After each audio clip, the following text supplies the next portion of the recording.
Os aliados de Moraes no judiciário e em outras esferas estão avisados para não apoiar nem facilitar a conduta de Moraes.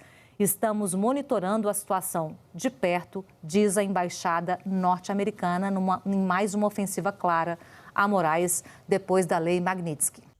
E a lista promete deixar gente sem Miami, sem Nova York, sem Paris e, quem sabe, até sem o Itaú. O regime Supremo PT achava que estava blindado, mas agora o castelo de cartas começa a desabar. Sim, brasilinas e brasileiros, o golpe venceu. Mas não aquele com vovó patriota de bandana e senhoras com bandeira do Brasil e Bíblia na mão. O golpe que triunfou foi o chique, o gourmet. O golpe com crachá da ONU, patrocínio da NED e filtro do Instagram com selo Democracia em Ação. O 8 de janeiro? Aquilo foi só o teatro, a peça principal do Festival de Narrativas Manipuladas 2023. O cenário estava montado, vidros quebrados, câmeras posicionadas e um roteiro caprichado onde os mocinhos usavam toga e os vilões usavam verde e amarelo. Vieram os inquéritos infinitos, o STF versão Big Brother com tornozeleira e o Estado policial digital, onde curtir um post virou crime de opinião e fazer piada virou atentado contra a democracia. Mas, como todo teatro mal encenado, as cortinas estão começando a cair. E o cenário por trás é de papelão. A grande mentira que sustentava o show, aquela que dizia que tudo isso era em nome da democracia, está balançando mais que a popularidade do Janones fora do Twitter. Parece que o script do regime supremo progressista está com os dias contados. E no fim, como toda farsa que se leva a sério demais, vai acabar virando meme. E o Barroso? Bem, Barroso vai ter que trocar Harvard por curso online da Estácio e Miami por Cabo Frio. Quem diria que alguém que trabalhou com tanto zelo e devoção para a CIA agora não possa pisar nos Estados Unidos nem passar as férias em Miami? Perdeu, mané, numa mola. Tantas gravatas lindas compradas para usar nas palestras em Harvard que agora ficarão na gaveta. Que irônico. Acho que ele está sendo derrotado pelo bolsonarismo. E assim, brasilinas e brasileiros, a festinha das pragas no Brasil vai chegando ao fim. Foram 3 anos de barata togada dançando iê, pernilongo censurando rede social, rato roendo liberdade e o povo trancado no porão. Pernilongo mordendo meu neném. Mas agora, com Mike Benz entregando o veneno certo, a dedetização começou. Não foi a Dededrim, mas foi potente. E do jeito que as coisas estão indo, até Xandemar vai acabar saindo correndo, igual cascudo quando a luz acende. Fim da festa, começo da faxina. Se você chegou até aqui, é um bom sinal. Para assistir os vídeos completos, acesse nosso site ou baixe nosso aplicativo totalmente grátis.